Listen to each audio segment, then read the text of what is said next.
जय श्रीराम. श्री स्वामी समर्थ. सर्वांना रामनवमीच्या खूप खूप शुभेच्छा.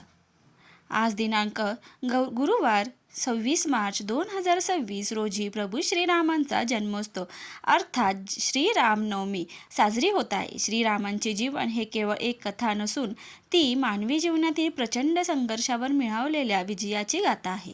अयोध्येचे राजकुमार असूनही वाट्याला आलेले 14 वर्षाचा वनवास, पितृशोक, पत्नीचा विरह आणि मुलांपासून दुरावणे असे अफाट दुःख सोसूनही त्यांनी मर्यादा पुरुषोत्तम म्हणून स्वतःला सिद्ध केले. अशाच प्रतिकूलतेवर मात करण्यासाठी आणि आपल्या आयुष्यात रामराज्य उभे करण्यासाठी ज्योतिष अभ्यासक शिरीष कुलकर्णी यांनी रामनवमीनिमित्त एक अत्यंत प्रभावशाली उपाय सांगितला आहे. प्रभू श्रीरामांचा आदर्श डोळ्यासमोर ठेवून प्रत्येक संकटाचा खंबीरपणे सामना करण्यासाठी बुधकौशिक ऋषींनी रचलेले श्री रामरक्षा स्तोत्र हे एक अमोघ शस्त्र आहे. या स्तोत्राच्या नित्यपठणाने वाणी सुधारते आणि प्रभू श्रीराम आपले शिखात रक्षण करतात अशी श्रद्धा आहे.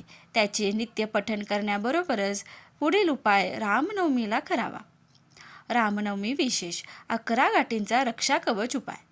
तुमच्या आयुष्यातील नकारात्मकता दूर करण्यासाठी आणि वाईट शक्तींचा प्रभाव नष्ट करण्यासाठी रामनवमीच्या दिवशी म्हणजे 26 मार्चला काही खालील उपाय नक्की करून पहा. 1. साहित्य: 1 लाल पिवळा धागा. पहिली गाठ: रामनवमीच्या दिवशी हा धागा हातात घेऊन एकदा पूर्ण रामरक्षा म्हणावी आणि धाग्याला पहिली गाठ बांधावी. 11 गाठी अशा प्रकारे पुन्हा रामरक्षा म्हणून थोड्या अंतरावर दुसरी गाठ बांधावी.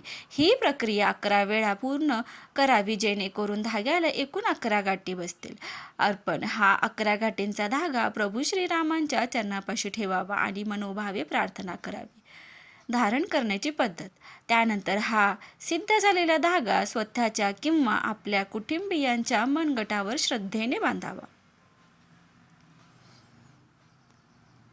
या उपायाचे कोणकोणते फायदे होतात ते पुढे पाहूया. नकारात्मकतेचा विसर पडतो. आयुष्यात घडलेल्या जुन्या नकारात्मक घटनांचा प्रभाव कमी होण्यास मदत होते. तसेच आपल्या सभोवती एक सकारात्मक ऊर्जा तयार होते ज्यामुळे आपलं वाईट शक्तींपासून संरक्षण मिळते. जय श्रीराम.